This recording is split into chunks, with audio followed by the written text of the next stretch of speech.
Hello. आज का जो टॉपिक है इसमें procedure of work. Procedure of work, कार्य की पद्धति। इसमें भी हमने 3 मेजर हेड्स हैं। पहला है आपका मेजरमेंट बुक, दूसरा है यूनिट्स ऑफ मेजरमेंट और तीसरा है मोड ऑफ पेमेंट। तो पहला अपन मेजरमेंट बुक से शुरू करते हैं। Measurement book. मेजरमेंट बुक क्या होता है? माप पुस्तक को हम मेजरमेंट बुक कहते हैं। The measurement of all works and supplies, जो कार्य है और जो सप्लाईज हम जो सप्लाई कर रहे हैं, संभरण कर रहे हैं, are recorded in the measurement book. इसको मेजरमेंट बुक के अंदर या माप पुस्तक में रिकॉर्ड करा जाता है। नंबर 23, नंबर उसका 23 होता है। And payment of all works and supplies, और सभी जो भुगतान करे जाएंगे कार्यों के या सप्लाईज के, are made on the basis of the measurement recorded.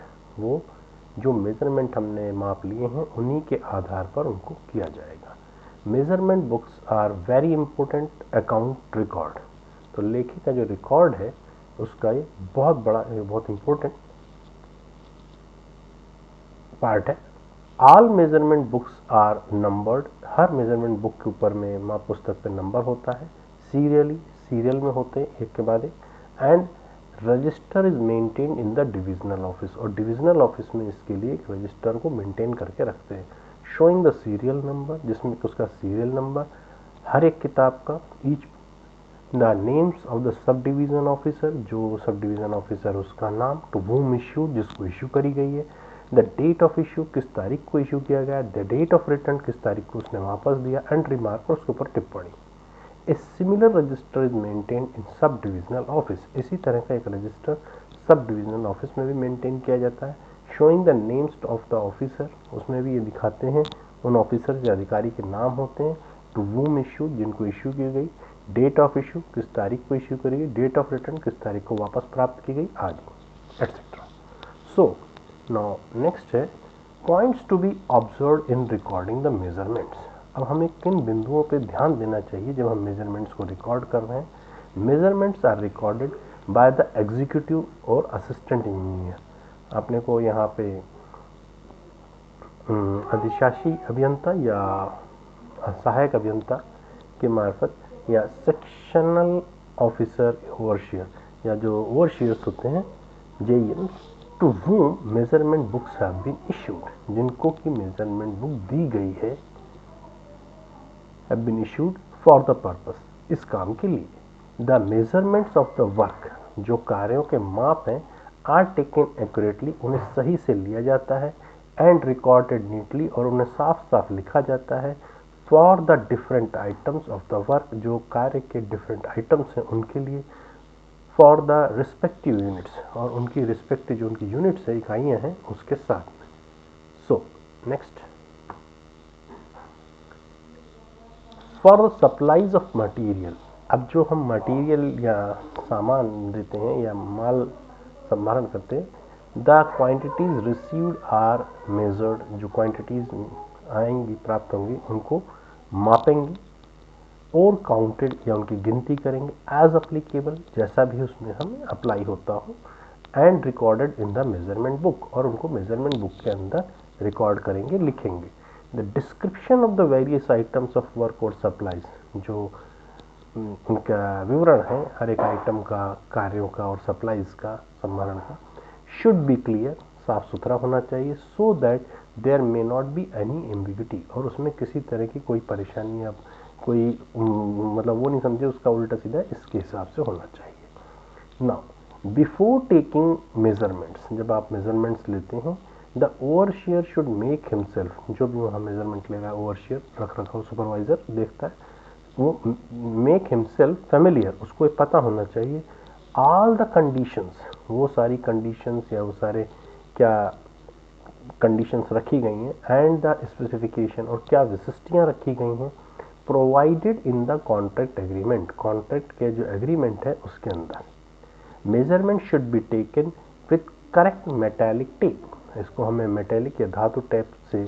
Measurements लेने चाहिए, माप लेनी चाहिए, preferably with A steel tape, और उसमें भी कोशिश करो कि स्टील टेप हो तो ज़्यादा अच्छा है। Now next, all measurement should be recorded in ink, हर एक माप को इंक में लिखेंगे, directly in the measurement book, सीधे मेजरमेंट बुक के अंदर, एंड नो वेयर एल्स, और कहीं अन्य आप नहीं लिखेंगे। एंट्रीज विद इनएडिलेबल पेंसिल, एक ऐसी पेंसिल आती है नीली जिसको थोड़ा गीला करके लिखते हैं तो इसको एडिट नहीं कर सकते, इज एडमिसिबल, आपको ये कहा गया है उससे आप उसमें एंट्रीज करें, लिखें। But the pencil entry should not be inked over, लेकिन पेंसिल की जो एंट्री है उसके ऊपर इंक नहीं लगाएंगे। The entries in the content और एरिया कॉलम, जो भी आप एंट्री करेंगे, जो भी लिखेंगे कंटेंट एरिया के कॉलम के अंदर, should be made in ink, वो किस में होनी चाहिए, इंक में होनी चाहिए। आफ्टर नेसेसरी कैलकुलेशन, सारे नेसेसरी जो आवश्यक कैलकुलेशन हैं उनको करने के बाद। No entry should be erased, कोई भी एंट्री को आप इरेज मिटाएंगे नहीं। इफ मिस्टेक इज मेड, अगर कोई गलती हो भी जाती है, इट शुड बी करेक्टेड, तो उसको सही करेंगे बाय क्रॉसिंग आउट, उस पर लाइन लगा करके काट देंगे, एंड इंसर्टिंग द करेक्शंस, और जो करेक्शन है उसको वहाँ त्रुटि को इंसर्ट कर देंगे, लिख देंगे। एंड द करेक्शन दस मेड, और इस तरह का जब भी करेक्शन करते हैं, बीइंग इनिशियल्ड एंड डेटेड, तो उस पर साइन कराए जाएंगे और तारीख लिखी जाएगी। When any measurements are cancelled, जब कोई भी माप को आप कैंसिल करते हैं, रद्द करते हैं, the cancellation must be supported by the initial of the officer, तो जो कैंसलेशन है उसको साथ में इनिशियल होने चाहिए, हस्ताक्षर लघु हस्ताक्षर टाइप होने चाहिए उस ऑफिसर के। ऑर्डरिंग कैंसलेशन, जिसने कैंसिल करने का ऑर्डर दिया है, और बाय रेफरेंस, या उसका संदर्भ होना चाहिए, टू हिज ऑर्डर्स, उसके ऑर्डर्स का, इनिशियल्ड बाय द ऑफिसर, और उसके ऑफिसर के द्वारा उसमें हस्ताक्षर होने चाहिए, हु मेड द मेजरमेंट्स, जिसने कि वहाँ मेजरमेंट्स करे हैं। The reasons for cancellation being also recorded, और साथ में वजह क्या थी जिसकी वजह से आपने कैंसिल किया, उसको भी आपको उसमें लिखना होगा। A reliable record is the object to be aimed, कोशिश ये करनी चाहिए कि जो हम रिकॉर्ड बना रहे हैं उसकी रिलायबिलिटी हो, उसको विश्वसनीयता उसकी बनी रहनी चाहिए। As it may have to be produced, जिसको कि आपको दिखाना पड़ सकता है, एज एविडेंस, सबूत के बतौर, in the court of law, court के अंदर में। The measurement should be taken in presence of contractor, जो भी माप लेंगे वो ठेकेदार के सामने लेंगे, एंड हिज सिग्नेचर, और इसलिए उसके हस्ताक्षर भी लेंगे, should be taken at the bottom of the measurements, जो भी माप लिए हैं उसके नीचे आप ठेकेदार के हस्ताक्षर लेंगे। Next,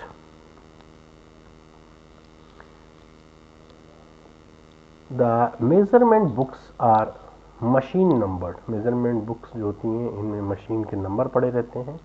entry should be recorded, जो भी आप एंट्री करेंगे उसको साफ साफ उसमें होनी चाहिए।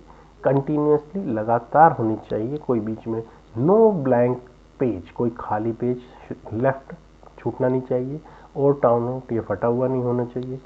एनी पेज लेफ्ट ब्लैंक, अगर कोई पेज खाली छूट जाता है थ्रू मिस्टेक, गलती से भी, शुड बी कैंसल, तो उसको आप कैंसिल कर देंगे, रद्द कर देंगे, बाय डायगोनल लाइन, एक तिरछी लाइन खींच करके।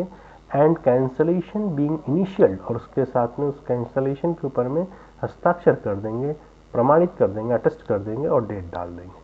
Separate measurement book should be used for work done bye the contractor, अगर कोई आप ठेकेदार के द्वारा जो काम है उसके लिए आप अलग से अलग मेजरमेंट बुक का इस्तेमाल करेंगे।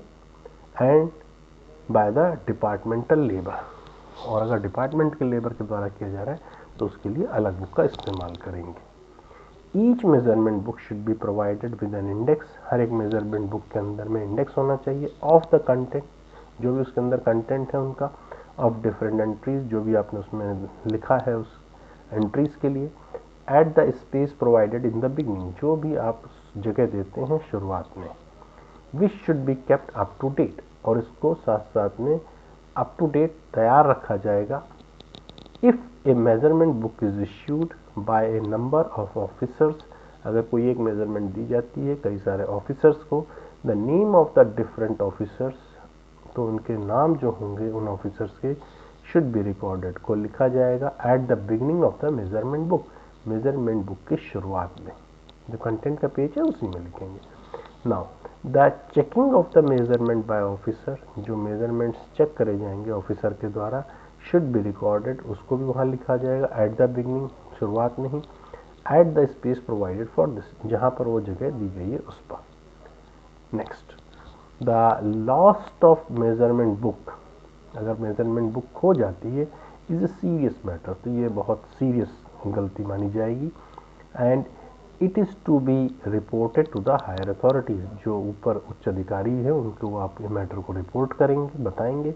And the measurement book can not be traced for a month, अगर एक महीने तक आपको मेजरमेंट माप पुस्तक नहीं मिलती है, the fact should be reported to the SE, जो आपका सुपरिटेंडेंट इंजीनियर है या अधीक्षण अभियंता है, उसको रिपोर्ट करा जाएगा।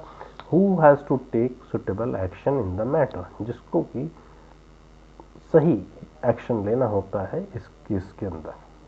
The cause of loss is fully investigated, किस वजह से खोई है उसको पूरी तरह से खोजा जाएगा। And suitable action is taken, और सही दंड या एक्शन लिया जाएगा। If anybody is found responsible, अगर कोई को इस पे जिम्मेदार पाया जाता है कि इसकी लापरवाही से खोई है, तो वहां पर उस पर एक्शन भी होगा। If it can not be traced with in 6 month, अगर 6 महीने तक भी वो किताब नहीं मिलती, मेजरमेंट खोई जाती है ऐसी, the application of the sanction, तो इसकी जो स्वीकृति की है, टू राइट ऑफ, कि उसको राइट ऑफ कर दिया जाए, उसको ख़त्म कर दिया जाए, विथ फुल रिपोर्ट, उसकी पूरी रिपोर्ट के साथ में, should be submitted to the C, तो उसको सी को या अधीक्षण अभियंता को सबमिट करी जाएगी।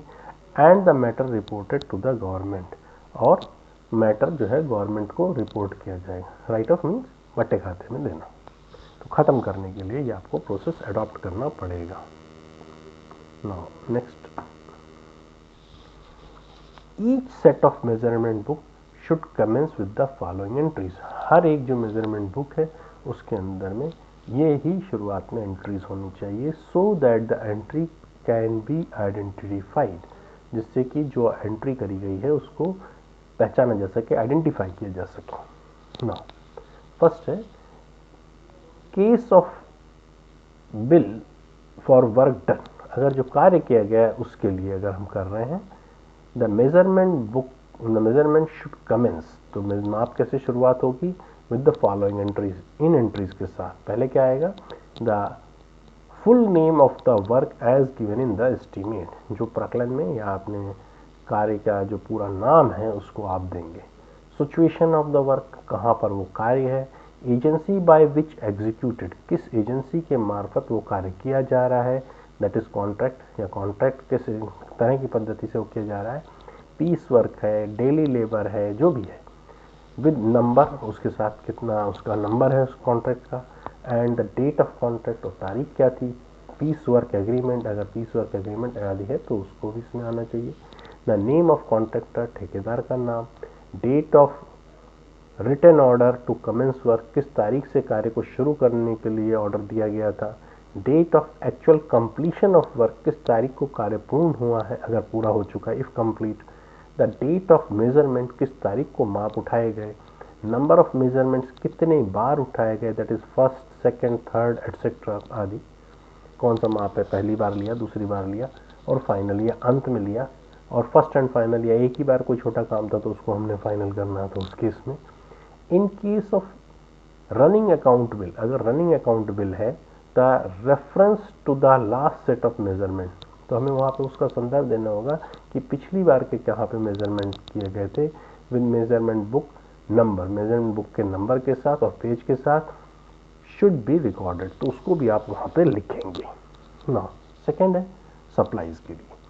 Second, in case of bills for supplies, अगर मटेरियल की सप्लाईज के लिए है, the measurement should commence with the following name of the supplier, तो नाम क्या है सप्लायर का, ठेकेदार का, ये होगा।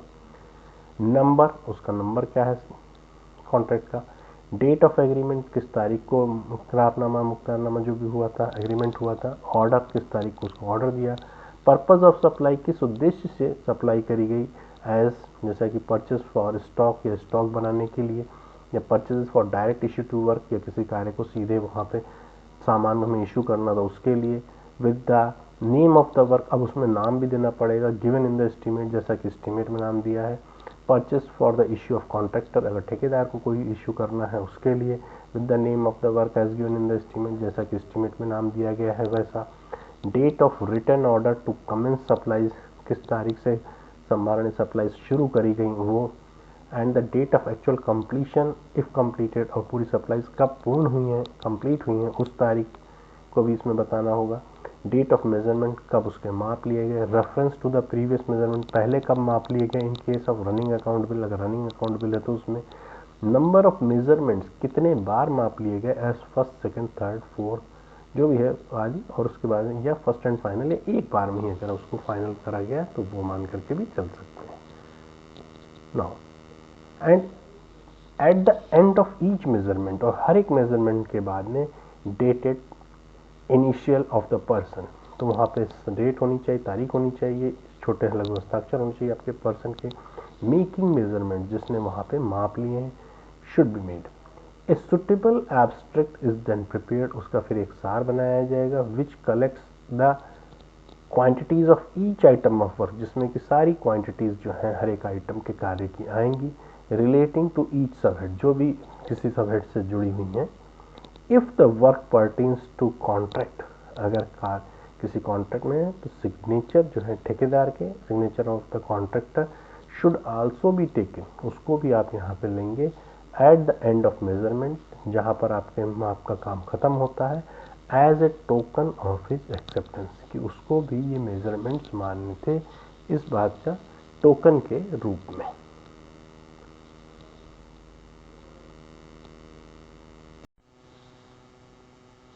So next is the unit of measurement, माप की इकाइयाँ।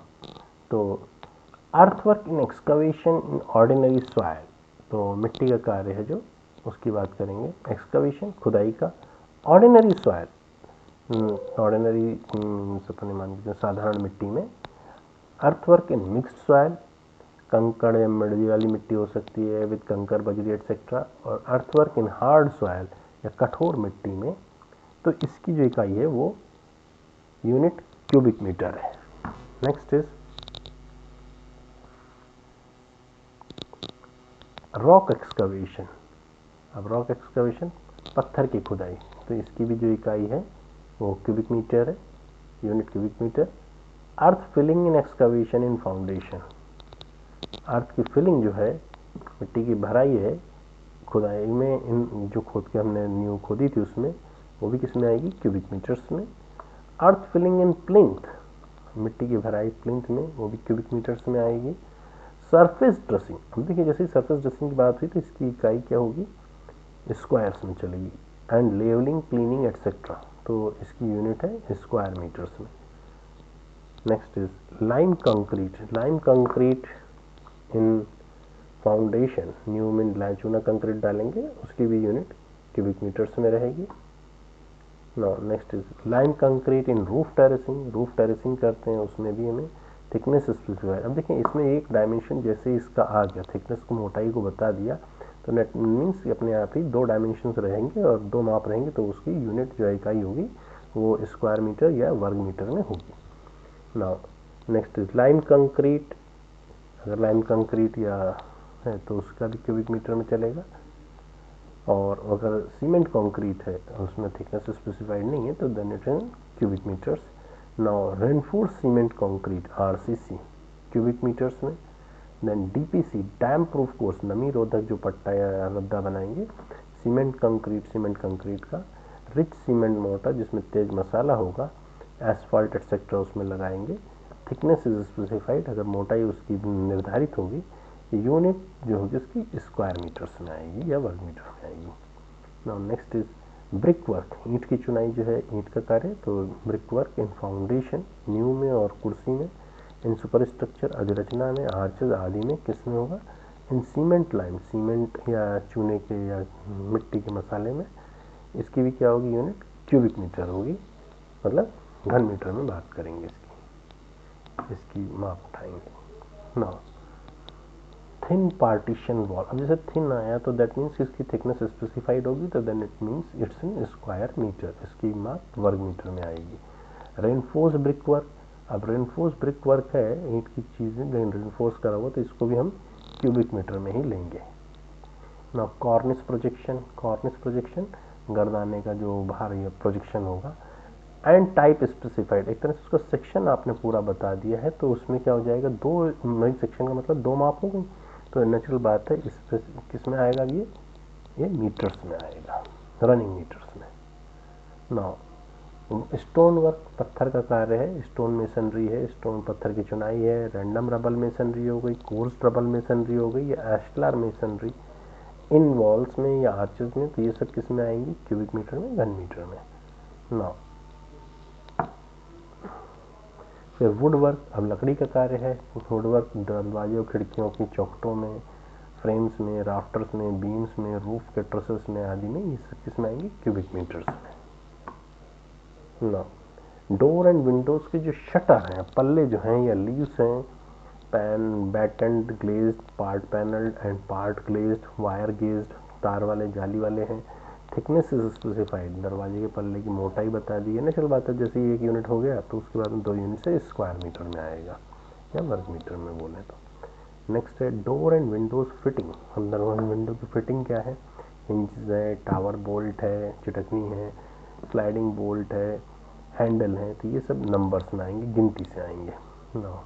वुड वर्किंग, लकड़ी पे जो कार्य होगा, पार्टीशंस हैं, प्लाईवुड है एटसेट्रा, ये किस में आएगी, स्क्वायर मीटर्स में। ना स्टील वर्क, अगर का लोहे का कार्य है, रेनफोर्समेंट का, बार जो सरिये हम उसमें डालेंगे, आरसीसी आरबी वर्क में, ये किस में आएंगे, क्विंटल्स में। बेंडिंग या बाइंडिंग ऑफ स्टील रेनफोर्समेंट, बांधना उसका जो है वो भी क्विंटल्स में चलेगा। Iron grills collapsible gate, square metres में आएंगे। देन रोलिंग शटर जो है दुकानों में, वो भी स्क्वायर मीटर में आएगा, लेकिन इन सब में थिकनेस ज़्यादातर स्पेसिफाइड रहती है, तभी हम इनको स्क्वायर मीटर में ले रहे हैं। नेक्स्ट है रूफिंग टाइल्ड रूफ, अगर टाइल्ड रूफ कहीं पर है, या जैसे इलाहाबाद टाइल हो गया, फैजाबाद टाइल हो गया, मैंगलोर टाइल हो गए, इंक्लूडिंग बैटन वैटन लगा के, तो वो भी किस में आएगी, स्क्वायर मीटर्स में। नाउ आरसीसी या आरबी स्लैब, अगर हम रूफ स्लैब डालते हैं एक्सक्लूडिंग स्टील को हटा करके, तो ये भी किस में आएगा, क्यूबिक मीटर्स में। Now centring and shuttering form work, surface area जो है आपका आरसीसी या रेनफोर्स ब्रिक का नीचे जो सपोर्ट करेगा, वो किस में चलेगा, स्क्वायर मीटर्स में। नाउ प्लास्टरिंग जो है, प्लास्टर करना, पॉइंटिंग टीप करना या भरना उसको, एंड फिनिशिंग प्लास्टरिंग, तो ये क्या है, प्लास्टरिंग सीमेंट के मसाले में है, चूने के मसाले में है आदि। थिकनेस इसमें स्पेसिफाइड होगी, तो नेचुरल बात है, जैसे थिकनेस स्पेसिफाइड होगी तो आपकी 2 इकाइयाँ गुणा करेंगे तो स्क्वायर मीटर में आएगा या इन वर्ग metre. Now next is pointing struck flush और वेदर, ये वाली जो पॉइंटिंग है, पॉइंटिंग हमेशा स्क्वायर मीटर्स में आएगी। White washing, colour washing, cement washing, number of coat specified, उसके कितने कोट हैं वो स्पेसिफाइड निर्धारित है, तो हम इसको किस में लेंगे, स्क्वायर मीटर्स में या वर्ग मीटर बोले तो। नाउ स्नो सेम वॉशिंग, अगर स्नो सेम के वॉश कर रहे हैं, पुताई कर रहे हैं, फिनिशिंग कर रहे हैं, नंबर ऑफ कोट स्पेसिफाइड है, तो इसको भी हम स्क्वायर मीटर में लेंगे। Painting varnishing, number of coat specified, then again square metre. Painting of wood work, लकड़ी के कार्य के ऊपर में अगर पेंट कर रहे हैं, थिकनेस और कोट स्पेसिफाइड है, नंबर कोट्स, तो स्क्वायर मीटर में। कोल टायरिंग, जो कोल लगाते हैं दरवाजे खिड़की चौखट के पीछे, तो उसमें भी आपका स्क्वायर मीटर्स में आएगी। रिमूविंग ऑफ पेंट को अगर हटाना या वार्निश को, तो ये भी स्क्वायर मीटर्स में चलेगी। फ्लोरिंग, अब फर्श है 2.5 सेंटीमीटर का सीमेंट कंक्रीट का, ओवर 7.5 सेंटीमीटर लाइम कंक्रीट का, इंक्लूडिंग लाइम कंक्रीट को सम्मिलित करते हुए, तो ये किस में चलेगी, नेचुरल बात है, बाकी सारी चीज़ें फिक्स हो गई, तो अपने ये भी स्क्वायर मीटर में आएगा। 2.5 सेंटीमीटर मार्बल का फर्श है, जिसमें कि 7.5 सेंटीमीटर नीचे लाइम कंक्रीट है, तो लाइम कंक्रीट को सम्मिलित करते हुए इसको हम स्क्वायर मीटर में लेंगे। नाउ मोज़ाइक है, टेराजो है, या ग्रेनोलिथिक फ्लोर है, जो 7.5 सेंटीमीटर लाइम कंक्रीट का है, उसमें भी लाइम कंक्रीट को सम्मिलित करते हुए चलेंगे, तो इसको भी हम स्क्वायर मीटर या वर्ग मीटर में लेंगे। नाउ अब मिसलिनियस आइटम, कुछ ऐसे आइटम जो छूट जाते हैं उनके बारे में बात करेंगे। तो ऑर्नामेंटल कॉर्निस, सजावट वाला गर्दाना है, प्रोजेक्शन है, टाइप स्पेसिफाइड। अब नेचुरल बात है, टाइप गर्दाना अगर बनाएंगे तो पूरा सेक्शन आप एक तरह से उसको बता देंगे टाइप स्पेसिफाइड, तो ये क्या है, रनिंग मीटर्स में आएगा। ना moulding, string course, drip course, beading, throating etcetera अगर इस तरह का कर रहे हैं तो वो भी रनिंग मीटर्स में आएगा। ग्लेजिंग, अब कांच लगाना है तो that will come in square metres. Glass pane supply करेंगे, दैट विल आल्सो कम, वो भी आपका स्क्वायर मीटर्स में आएगा। Furniture, chair, table etcetera, furniture की chair, table size, shape specified है तो इनको गिनती में लेंगे। नाउ ग्राउटिंग ऑफ क्रैक्स, अगर कोई क्रैक्स है या जॉइंट्स हैं उनको हम भरते हैं तो उसको हम उसकी लंबाई लेंगे और that will come in metres. So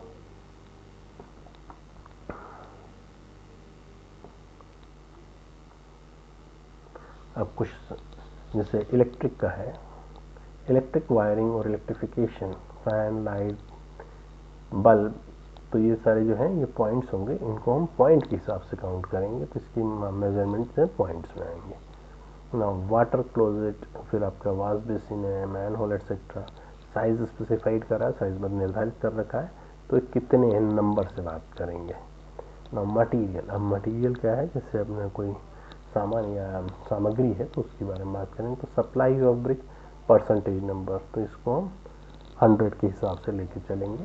supply of sand, सुर्खी, सिंटर एटसेट्रा, तो इसको हम क्यूबिक मीटर या घन मीटर में लेंगे।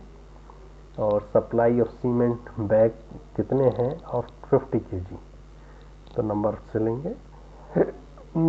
Supply of paint, varnish etcetera, तो ये लीटर्स में होगा।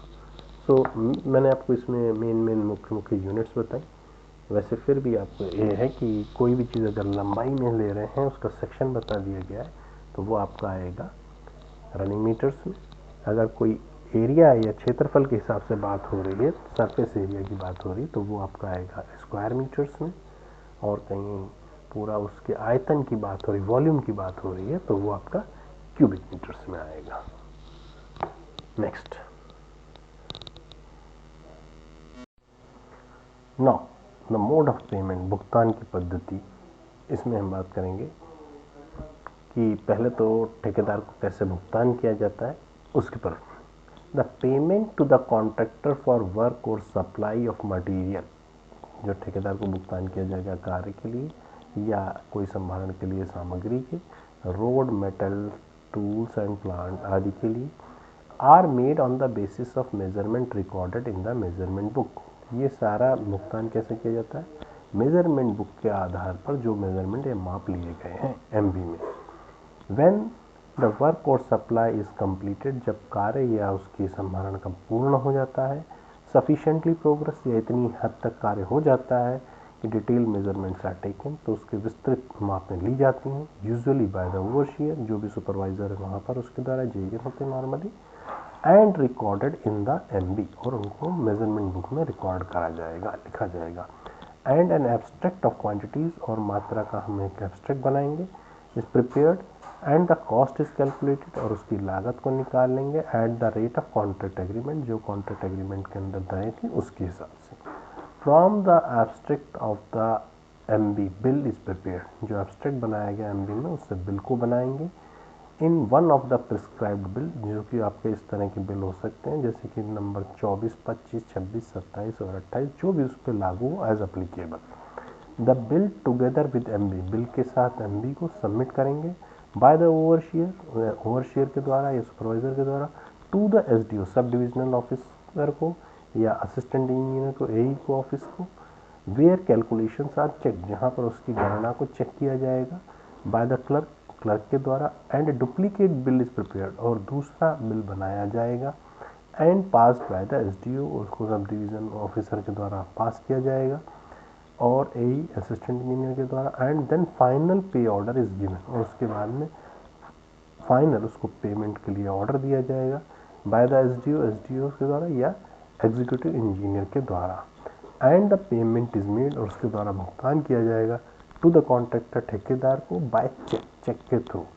फ्रॉम ईच पेमेंट, हर एक भुगतान में से 10% इज डिडक्टेड, 10% को हम काट लेंगे फ्रॉम द कॉन्ट्रैक्टर, ठेकेदार के में से, एज सिक्योरिटी अमाउंट, ये एक जमानत के रूप में, सिक्योरिटी के रूप में रहेगा, and is kept in deposit, और उसको रखा जाएगा, सेफ रखा जाएगा। If the contractor has not deposited, अगर ठेकेदार ने अपनी पूरी सिक्योरिटी मनी नहीं जमा कराई है पहले, जब वो अर्नेस्ट मनी जमा कराता है उसके बाद में उसको जब टेंडर मिलता है तो उसको पूरी सिक्योरिटी मनी जमा करानी चाहिए।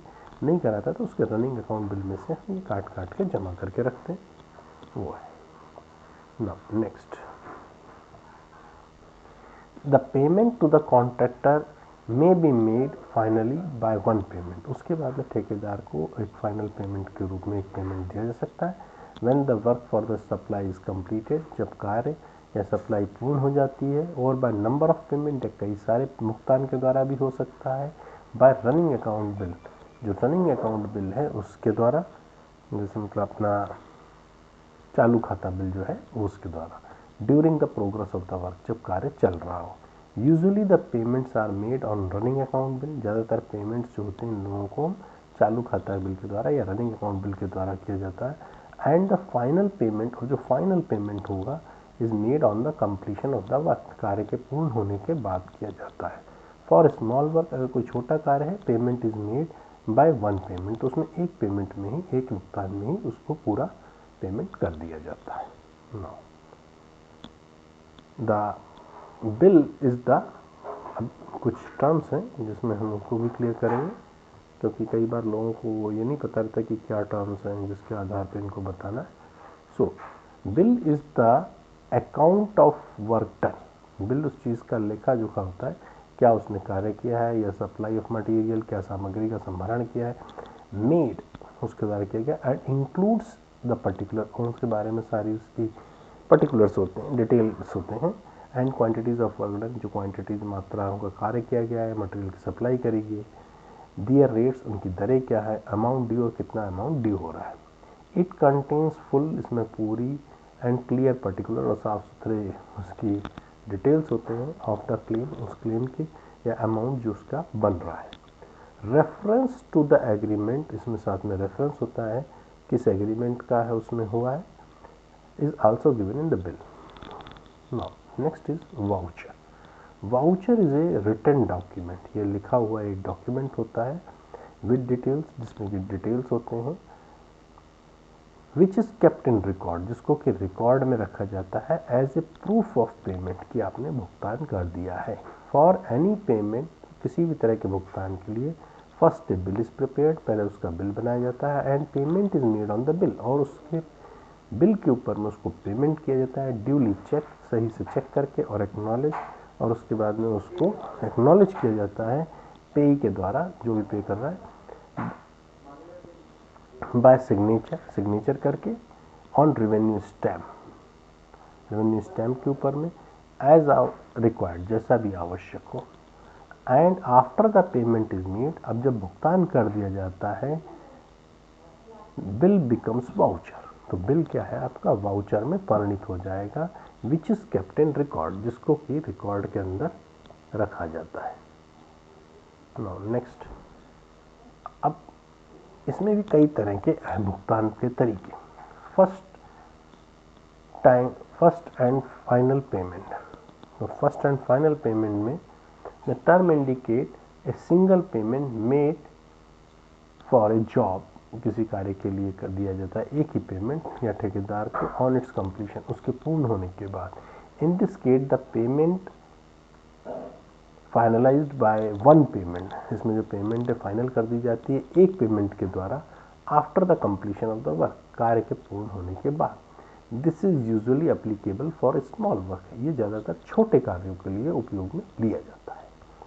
Next is on account of running, on running account और इंटरम पेमेंट, या रनिंग अकाउंट है, चालू खाता बिल है, और उसके ऊपर में या इंटरम, बीच बीच के जो भुगतान होते हैं।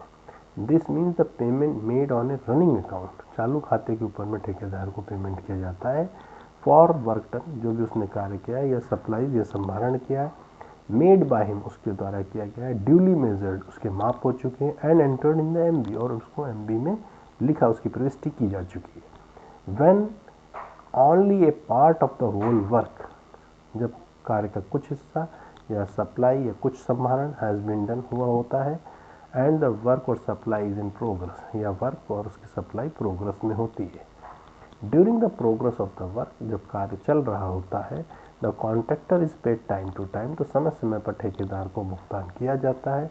And when the contractor has done some progress, और जो ठेकेदार कुछ उसमें काम कर ले जाता है, he is paid to the extent of the work done by him, तो उसको उतने हद तक का पेमेंट कर दिया जाता है जितने का उसने कार्य किया है। ना इसमें हम फिर फाइनल पेमेंट पे आएंगे, तो ये बीच बीच के पेमेंट है final payment. This means that the payment made on running account, इसमें भी क्या है, जो चालू खाते पे उसको पेमेंट किया जाता है, मेड टू ए कॉन्ट्रैक्टर, ठेकेदार को, ऑन द कंप्लीशन, कार्य के पूर्ण होने पर, या डिटर्मिनेशन के कार्य को कॉन्ट्रैक्ट के पूर्ण होने पर, and in full settlement of account, और पूरे अकाउंट का जो लेखा बीच में इंटरम पेमेंट हुए उसका भी सेटलमेंट करके। The bill on which the final payment is made is known as final bill, और वो बिल जिसके ठेकेदार को फाइनल पेमेंट करते हैं उसको हम फाइनल बिल कहते हैं। नाउ अब इसमें भी दो तरह के भुगतान हैं, और जो कि जैसे advance payment and secured advance payment, दोनों में थोड़ा सा डिफरेंस है जिसको कि बहुत बारीकी से आप समझें। Now advance payment, now advance payment क्या होता है, अग्रिम भुगतान। अब अग्रिम भुगतान, this means the payment made on the running account, ये भी क्या आपका चालू खाते के ऊपर में किया जाएगा, टू द कॉन्ट्रैक्टर, ठेकेदार को, for work done by him, जो भी कार्य उसने किया है, बट नॉट मेजर्ड, लेकिन उसकी माप नहीं हुई है। Advance payment is not generally made to the contractor, ज़्यादातर एडवांस पेमेंट ठेकेदार को नहीं किया जाता है, बट मे बी मेड, लेकिन ऐसा कर सकते हैं अंडर स्पेशल केसेस, किसी खास केसेस में, when the work is sufficiently progress, जब कार्य काफ़ी हद तक प्रोग्रेस हो चुकी होती है, but measurements can not be taken for certain valid reasons, लेकिन उसकी माप कुछ वजहों से हम नहीं ले पाते हैं उस केस में। On the certificate of the assistant engineer, और इस बात का प्रमाण पत्र जो है आपको असिस्टेंट इंजीनियर देगा, इंचार्ज ऑफ वर्क, जो इंचार्ज होगा कार्य का, that the value of the work done, कि जो कार्य उसने किया है उसकी कीमत या लागत, इज इन नो केस, वो किसी भी तरह से कम नहीं है, देन द एडवांस पेमेंट, जो एडवांस पेमेंट अग्रिम भुगतान कर रहे हैं उससे में, and the detail measurements will be taken as soon as possible, और इसके विस्तृत माप जल्द से जल्द ले लिए जाएंगे। नाउ सिक्योर्ड एडवांस पेमेंट, अब देखें सिक्योर्ड में क्या हो गया, वो जो पहले था अपन ने अभी लिया था वर्क के लिए था, अब ये सप्लाईज के बारे में बात करेगा। It means and advance payment made on the security of material, जो सामग्री लाए हैं उसके ऊपर में एडवांस पेमेंट करा जाता है ठेकेदार को, to the site of work, सारे के साइट पर, when the contract is for the completed item of the work, जबकि कॉन्ट्रैक्ट होता है कंप्लीटेड आइटम्स के लिए, कार्य पूर्ण करे हुए कार्य के लिए, पूर्ण करे हुए सप्लाईज के लिए। Secured advance may be allowed by the divisional engineer, अब ये सिक्योर्ड एडवांस जो है, जमानती जो है आपका सिक्योर्ड एडवांस, ये अलाउ किया जा सकता है डिविजनल इंजीनियर के द्वारा, in the interest of the work, कार्य के भलाई, कार्य के इंटरेस्ट फेवर के हिसाब से, up to the amount not exceeding 75% of the value of the material, तो वो भी 75% से ज़्यादा जो सामग्री की कीमत हो उससे ज़्यादा नहीं किया जाएगा। Brought to the site of the work, जो साइट पे लाया गया, प्रोवाइडेड, अब इसमें भी कंडीशन है, they are of imperishable nature, तो वो इस तरह के नहीं होने चाहिए कि वो किसी तरह से नष्ट हो जाएं, इम्पेरिशेबल नहीं होने चाहिए, नष्ट होने वाले नहीं होने चाहिए। नो एंड इंडेंचर, इसके लिए एन एग्रीमेंट, एक एग्रीमेंट करके देना होगा इन फॉर्म 31 में, shall have to be sign by the contractor, ठेकेदार के द्वारा साइन किया जाएगा, अंडर विच, जिसमें the department possesses the right, department के पास में उसका हक हो जाता है मटेरियल पे, right on the material. A certificate shall have to be given by the assistant engineer, और एक प्रमाण पत्र असिस्टेंट इंजीनियर को भी देना होगा इंचार्ज के कार्य के, to the effect that the quantities of the material have actually brought, जो भी मटेरियल सामग्री वहाँ पे लाई गई है साइट पर, और कॉन्ट्रैक्टर ने इसके लिए has not received any advance, किसी तरह का कोई अग्रिम भुगतान नहीं लिया है ऑन दोज मटेरियल, उन सारे मटेरियल के ऊपर में। एंड और साथ ही साथ में जो मटेरियल है आर ऑफ इम्पेरिशेबल नेचर, वो नष्ट नहीं होगा, अपने आप स्वतः ही नष्ट नहीं होगा। And required for the use in the work, और उसकी आवश्यकता है कार्य में उपयोग के लिए। And the amount of the advance is less than 75% of the cost of material, और जो अमाउंट है वो जो मटेरियल है सामग्री लाई है उसके 75% से ज़्यादा की का एडवांस हम नहीं दे रहे हैं। लाइम, सैंड, सुर्की, कंकर एटसेट्रा आर कंसिडर्ड पेरिशेबल, तो लाइम जो है, चूना, रेत, सुर्की, कंकर, इन सबको तो नष्ट होने वाला माना है। And no advance is permissible, और इसके लिए कोई एडवांस या अग्रिम नहीं दिया जाएगा। For coal also no advance is permissible, coal के लिए भी किसी तरह का कोई एडवांस नहीं दिया जाएगा। Bill forms, the various standard forms of bill and voucher are used for payment, कई सारे स्टैंडर्ड मानक फॉर्म्स हैं बिल्स के लिए, वाउचर्स के लिए, जिनका उपयोग किया जाता है फॉर पेमेंट, भुगतान के लिए। According to the nature of the work, किस प्रकार का कार्य है उसके हिसाब से आर गिवन बिलो, जो नीचे बताए गए। यूजुअली ज़्यादातर white forms are used for running bills, जो चालू खाते के बिल्स हैं उनके लिए वाइट फॉर्म का यूज़ करते हैं। And yellow forms are used for the final bill, और येलो फॉर्म का यूज़ किया जाता है अंतिम बिलों के लिए। Now first and final bill form 24। अब फर्स्ट एंड फाइनल छोटे वर्क के लिए जो हम यूज़ करते हैं, this form use for making payment to the contractor, इसका उपयोग किया जाता है ठेकेदार को भुगतान करने के लिए, बोथ फॉर वर्क, कार्यों के लिए, और सप्लाई, संभारण के लिए। When a single payment is to be made, जब आपको एक ही अकल भुगतान करना होता है, on the completion of the whole work, पूर्ण कार्य के पूर्ण होने के बाद, सप्लाई पूर्ण होने के बाद, एज फाइनल पेमेंट, एक फाइनल पेमेंट के रूप में। नाउ नेक्स्ट इज आपका द रनिंग अकाउंट बिल। अब ये क्या चालू खाता बिल से अगर हम पेमेंट करते हैं, इसमें कई कंडीशंस आती हैं। The running account bill form C form 27 white. This form is used for making an account of payment. इस फॉर्म का उपयोग किया जाता है भुगतान करने के लिए या रनिंग अकाउंट चालू खाते पेमेंट करने के लिए, फॉर मेजर्ड वर्क, जिनकी हम माप लेते हैं उनके, या सप्लाईज जो हम संभारण करते हैं उनके लिए। That is both work and supply, जिसमें दोनों कार्य और जो सप्लाई दोनों के लिए होता है। विच आर मेजर्ड, जिनको कि हम मापते हैं। The payment of first running, payment जो होगा पहले रनिंग का, सेकंड रनिंग का, ऑफ मेजर्ड वर्क, माप करे हुए कार्य या सप्लाईज का, are made in this form, इस फॉर्म के अंदर करा जाता है। This is not to be used, और इसका उपयोग कहाँ नहीं करेंगे, if an advance secured payment is to be made, अगर एडवांस सिक्योर्ड पेमेंट कर रहे हो ठेकेदार को, और of such an advance is outstanding against the contractor, और अगर कोई एडवांस पहले से ठेकेदार के लिए बोल रहा है तो। Now final bill C form 27 yellow, पहला रनिंग अकाउंट का था, नाउ दूसरा form bill C. The final payment when no advance is outstanding, जब कोई एडवांस उसके अलग नहीं रहता है।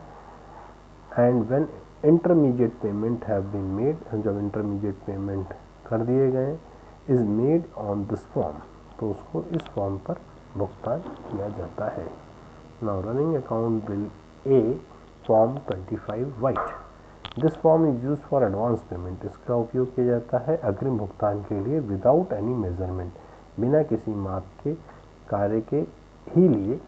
नॉट फॉर सप्लाई, सप्लाई या संभारण के लिए इसका उपयोग नहीं करते हैं। It may be use for running bill payment, इसका उपयोग किया जाता है रनिंग बिल के भुगतान के लिए, फॉर एडवांस के लिए, फॉर अनमेजर्ड वर्क, जिनकी की माप नहीं ली गई है, और ओनली उनके लिए, या कॉम्बिनेशन ऑफ अनमेजर्ड वर्क, या जिनके हमने माप नहीं ली है और मेजर्ड वर्क दिया माप लिए उनके लिए भी।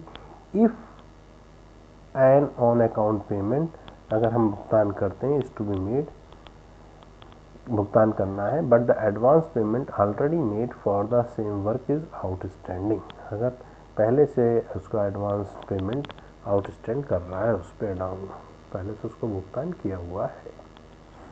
नाउ नेक्स्ट है आपका running account bill B, form 26 white, this form is used for secured advance payment, ये सिक्योर्ड एडवांस पेमेंट के लिए इसका उपयोग करते हैं, फॉर वर्क्स ओनली, केवल कार्यों के लिए। This form is used for running payment, running account मतलब चालू खाते के भुगतान के लिए करते हैं, partly for secured payment, secured advance के लिए, partly for advance and partly for measured work, कुछ इससे आपने एडवांस के लिए और कुछ मेजर्ड वर्क के लिए।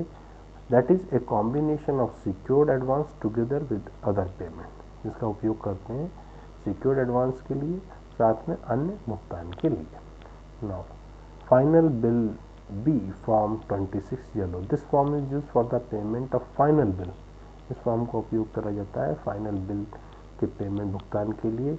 If recovery of secured payment, अगर कोई रिकवरी करनी है सिक्योर्ड पेमेंट की प्रीवियसली मेड, जो पहले करी है, इज टू बी मेड और एडजस्टेड, को आपको एडजस्ट करना है या करना है। If the advances are recovered, अगर एडवांसेस रिकवर हो जाते हैं पहले, then the final bill will be prepared on the final bill C, form 27, और फाइनल बिल सी जो है फॉर्म 27 येलो, उसमें बनाया जाएगा। ना running bill account form 27A, this form is used for making on account or intermediate payment to the contractor on lump sum contract, तो इसका lump sum contract में हम इसका उपयोग करते हैं। now final bill form 27B, this form is used for making final payment to the contractor on lump sum। now hand receipt form 28 HR, this form is a simple form, ये बहुत सरल form है of voucher का, intended to be use, इसका उपयोग किया जाता है फॉर ऑल मिसलेनियस पेमेंट, किसी भी तरह की जो मिसलेनियस पेमेंट्स होते हैं, भुगतान होते हैं उनके लिए। Advances for which no other form is suitable, या एडवांसेस होते हैं जिनके लिए कोई अन्य फॉर्म सुटेबल नहीं होता है। यूजुअली पेटी पेमेंट, ज़्यादातर छोटे पेमेंट्स होते हैं फॉर परचेस, किसी चीज़ की खरीद के लिए, और फॉर एनी अदर पर्पजेज, या कोई छोटे अन्य काम के लिए। On the made on the hand receipt, जिसको कि हैंड रिसिप्ट से करा जाता है, form 28। All payments below 10 rupees are made on hand receipt, तो 10 रुपये से कम के भुगतान इस पर करे जाते हैं। Now refund of security money, usually 10% of security money of the contractor, जो 10% होता है सिक्योरिटी मनी ठेकेदार की, इज रिफंडेड, वो उसको वापस दे दी जाती है आफ्टर द 6 मंथ, 6 महीने के बाद में, from the date of satisfactory completion of the work, उस तारीख से जब आपका कार्य सहमति आपकी सेटिस्फैक्शन के हिसाब से पूर्ण हो जाता है, और after the expiry of one rainy season, या एक बरसात का सीजन मौसम निकल जाता है, and this payment is made, और इसका इस तरह का भुगतान किया जाता है on the form 28 HR, form 28 HR पे। During this period of 6 month, अभी भी 6 महीने का समय है, the contractor is responsible for any defects, तो ठेकेदार जिम्मेदार होता है किसी भी तरह के दोष का या मिसहैप का या गलती का इन द वर्क, कार्य में, and he shall have to make good, और उसको ये सब सही करना होता है, ऑल सच डिफेक्ट्स और डैमेजेस, इस तरह के दोष का या डैमेजेस का।